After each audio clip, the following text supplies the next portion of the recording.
Snoozecast, the podcast designed to help you fall asleep. On Snoozecast, we read excerpts from public domain works and occasionally original stories. Listen to us on snoozecast.com, like our Facebook page, and follow us on Instagram. We'd like to thank our listeners. If you enjoy our show, please write us a review. Also, share it with a friend. This episode is brought to you by Glass Marbles. Tonight, I'll be reading the next section of the classic children's story Heidi, published in 1881 by Swiss author Johanna Spyri. It's a novel about the life of a young girl in her grandfather's care in the Swiss Alps. Heidi is one of the best-selling books ever written and is among the best-known works of Swiss literature.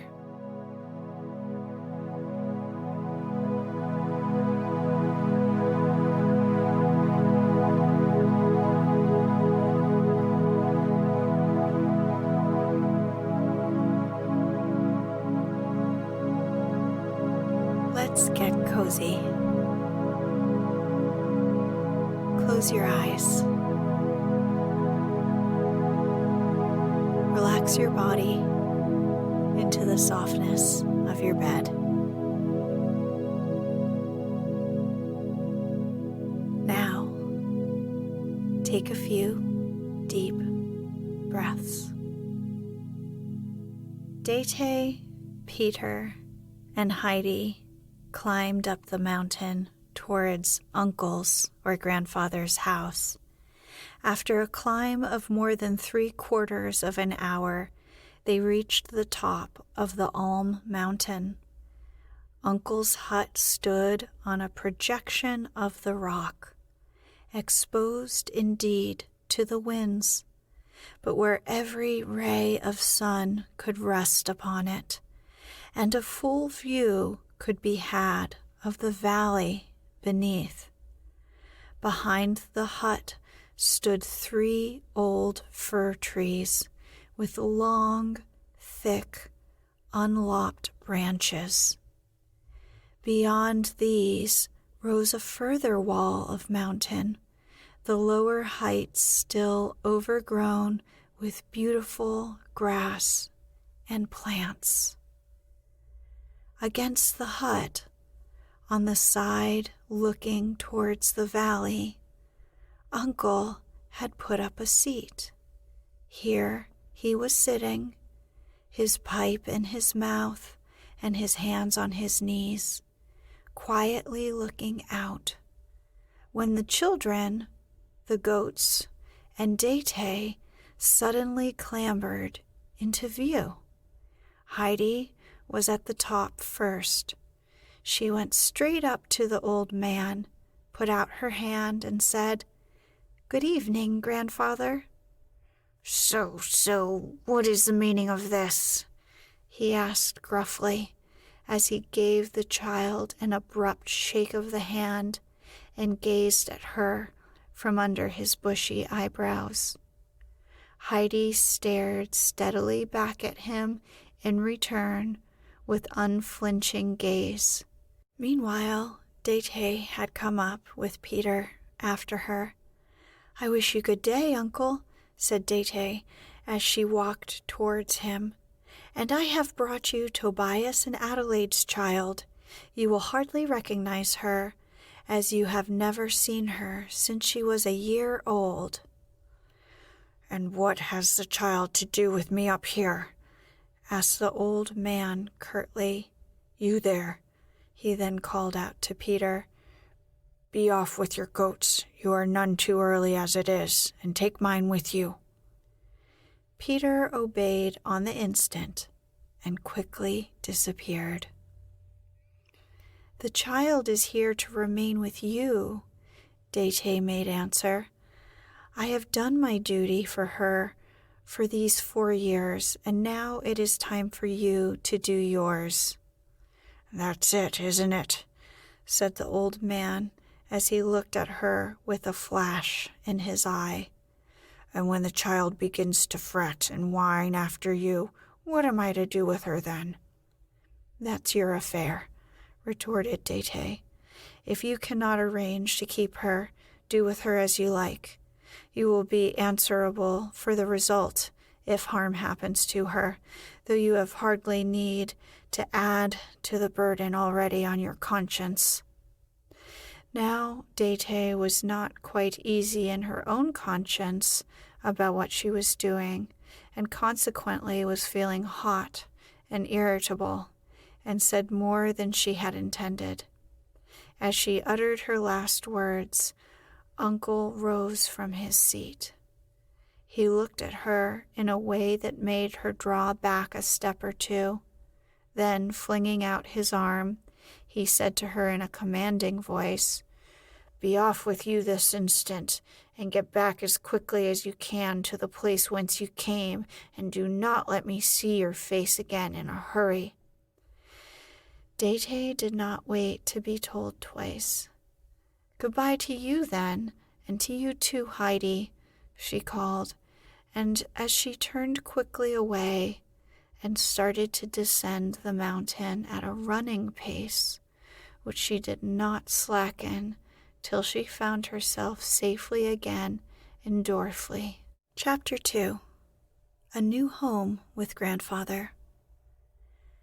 As soon as Dete had disappeared, the old man went back to his bench, and there he remained seated, staring at the ground without uttering a sound, while thick curls of smoke floated upward from his pipe.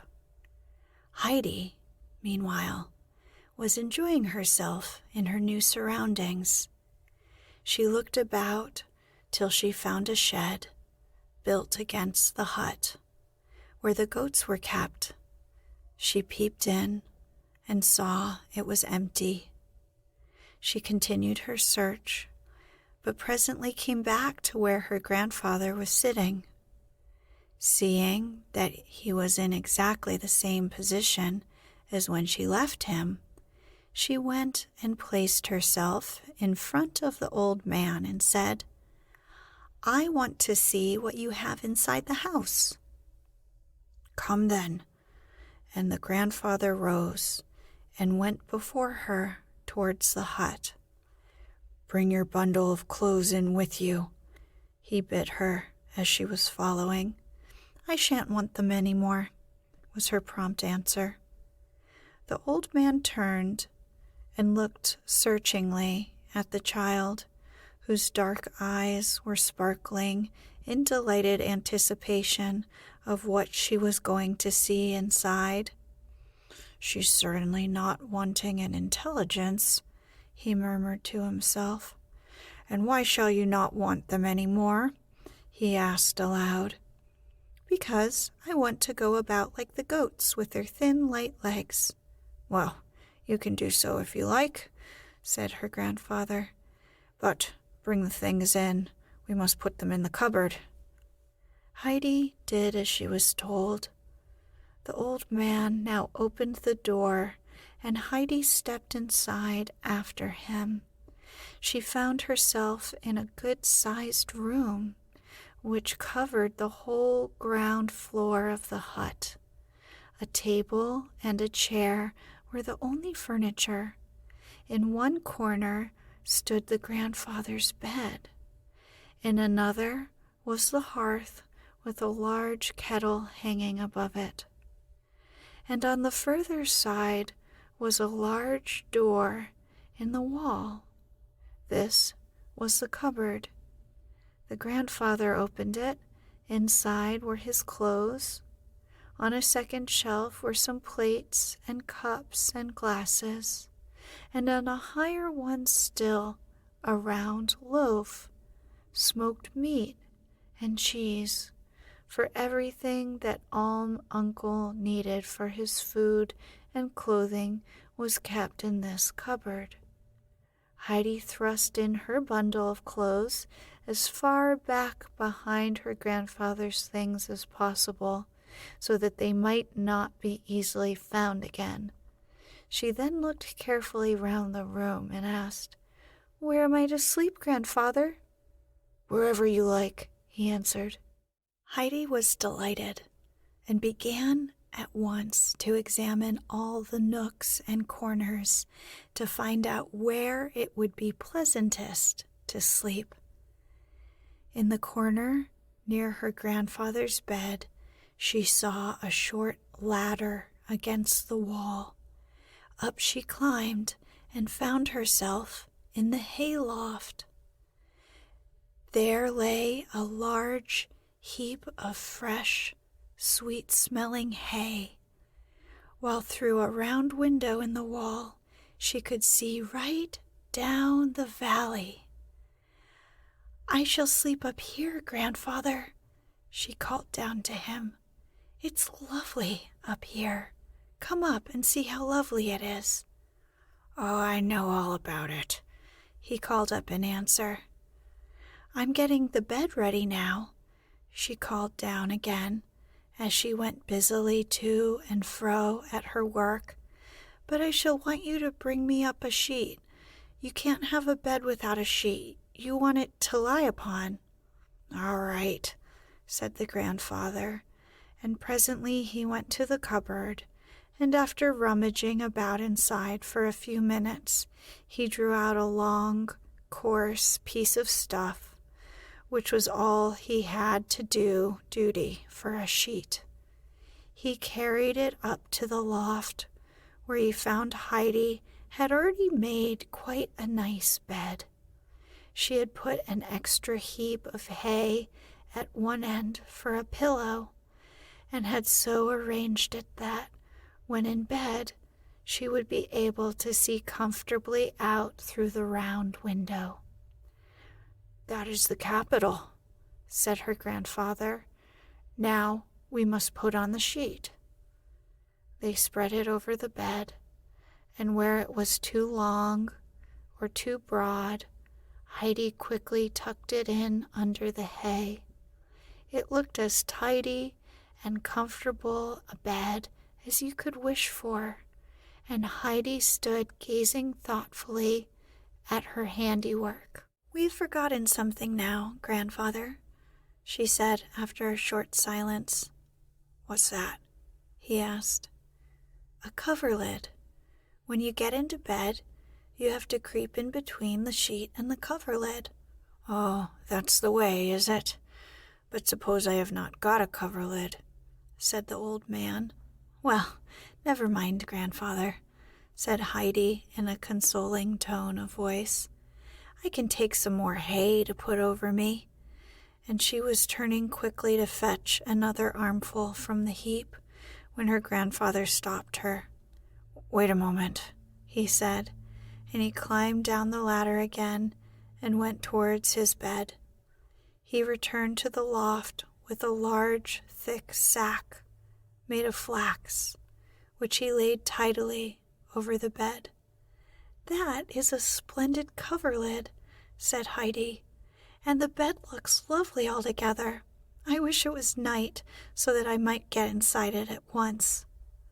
"I think we had better go down and have something to eat first," said the grandfather. While the kettle was boiling, the old man held a large piece of cheese on a long iron fork over the fire, turning it round and round till it was a toasted, golden yellow color on each side. Heidi watched all that was going on with eager curiosity.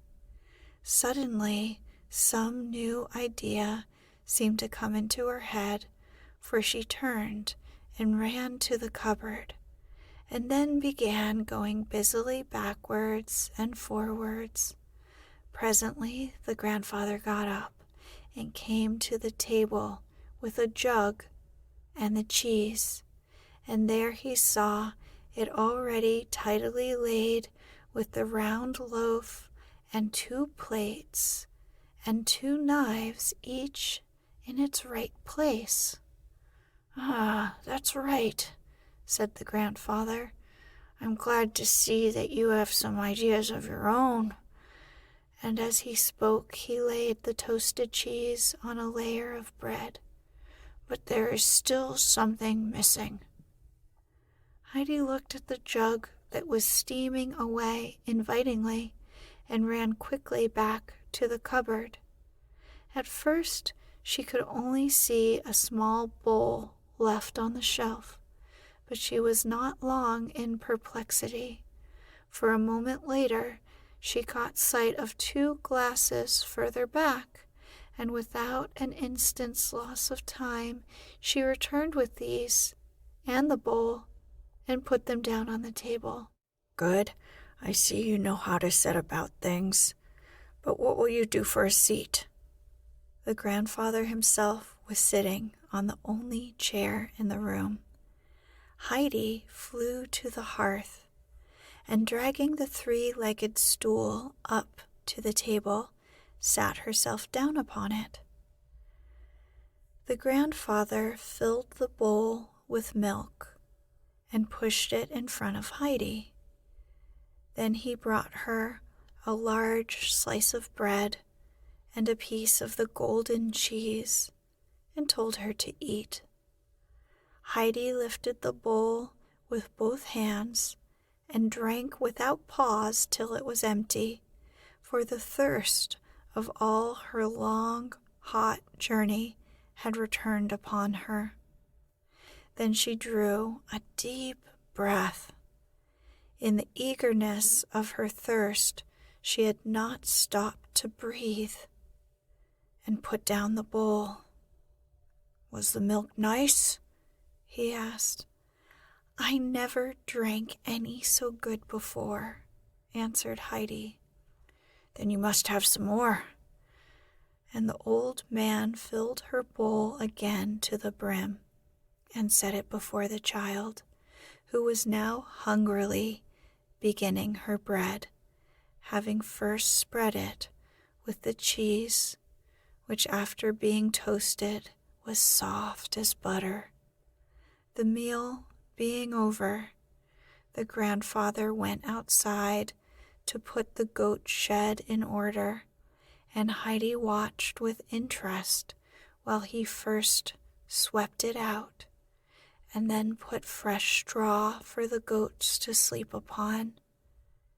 Then he went to the little well shed, and there he cut some long, round sticks and a small, round board. In this he bored some holes and stuck the sticks into them, and there, as if made by magic, was a 3-legged stool just like her grandfather's, only higher. Heidi stood and looked at it, speechless with astonishment. "What do you think it is?" asked her grandfather. "It's my stool, I know, because it is such a high one, and it was made all of a minute," said the child, still lost in wonder and admiration. "She understands what she sees. Her eyes are in the right place," remarked the grandfather to himself.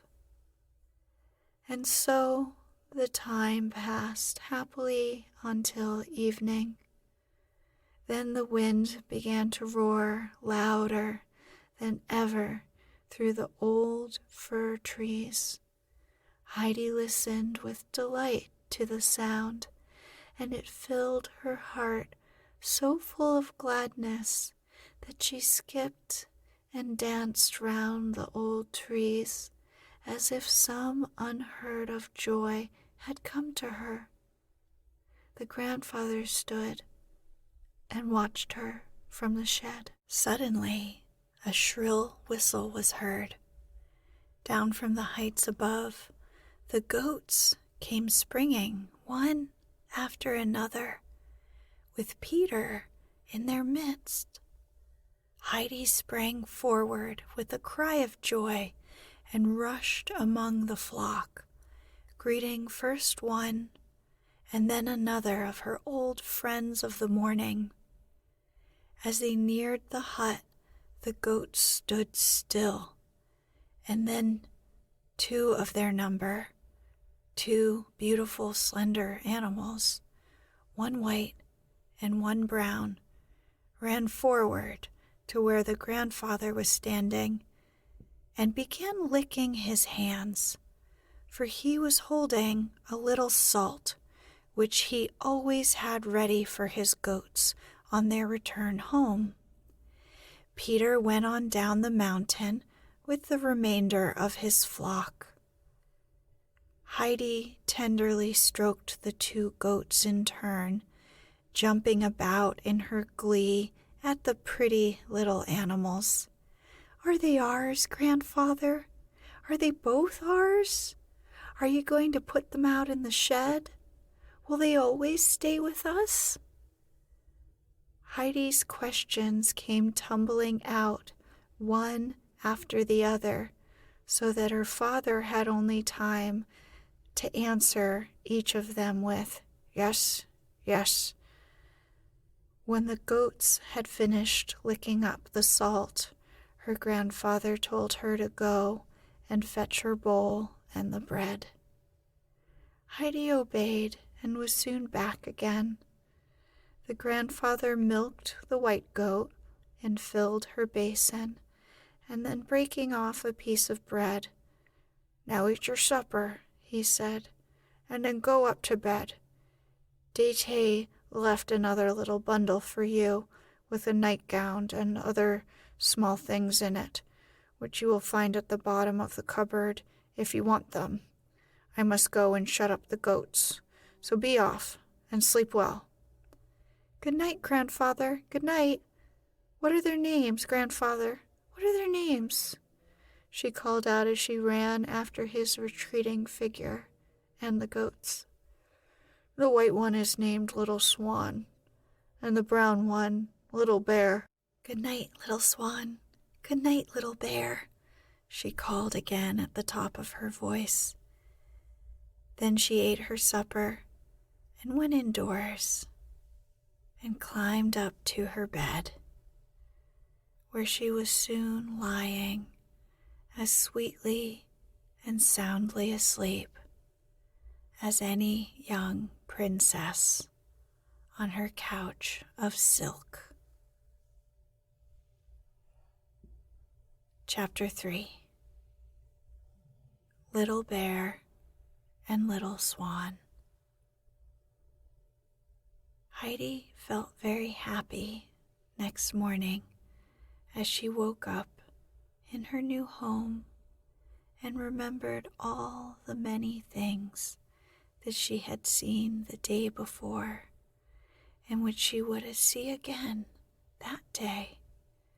And above all, she thought with delight of the dear goats.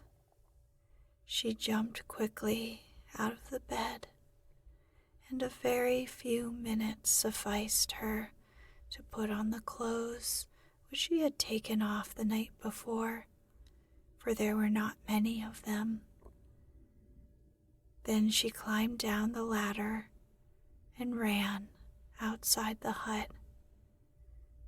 There stood Peter, already with his flock of goats, and the grandfather was just bringing his two out of the shed to join the others.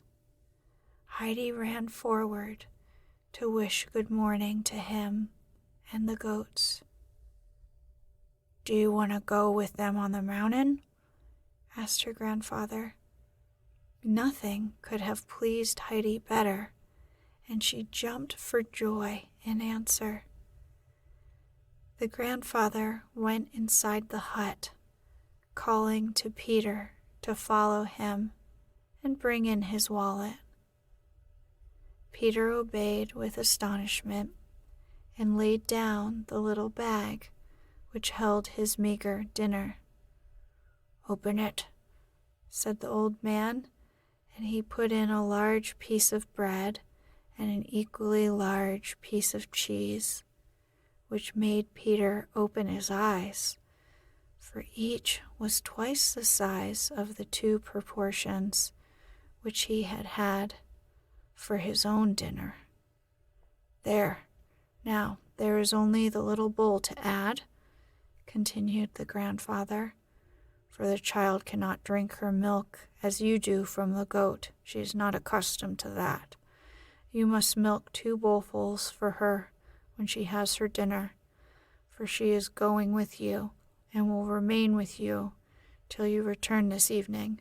But take care she does not fall over any of the rocks. Do you hear? They started joyfully for the mountain. Heidi went running hither and thither and shouting with delight, for here were whole patches of delicate red primroses, and there the blue gleam of the lovely gentian, while above them all laughed and nodded the tender-leaved golden cistus. Enchanted with all this waving field of brightly colored flowers, Heidi forgot even Peter and the goats. She ran on in front and then off to the side, tempted first one way and then the other, as she caught sight of some bright spot of glowing red or yellow, and all the while she was plucking whole handfuls of the flowers which she put into her little apron, for she wanted to take them all home and stick them in the hay so that she might make her bedroom look just like the meadows outside. Peter had therefore to be on the alert, and his round eyes, which did not move very quickly, had more work than they could well manage, for the goats were as lively as Heidi. They ran in all directions, and Peter had to follow, whistling and calling and swinging his stick to get all the runaways together again. Finally, they arrived at the spot where Peter generally halted for his goats to pasture and where he took up his quarters for the day. It lay at the foot of the high rocks, which were covered for some distance up by bushes and fir trees, beyond which rose their bare and rugged summits. On one side of the mountain, the rock was split into 2 deep clefts, and the grandfather had reason to warn Peter of danger. Having climbed as far as the halting place, Peter unslung his wallet and put it carefully in a little hollow of the ground, for he knew what the wind was like up there and did not want to see his precious belonging sent rolling down the mountain by a sudden gust.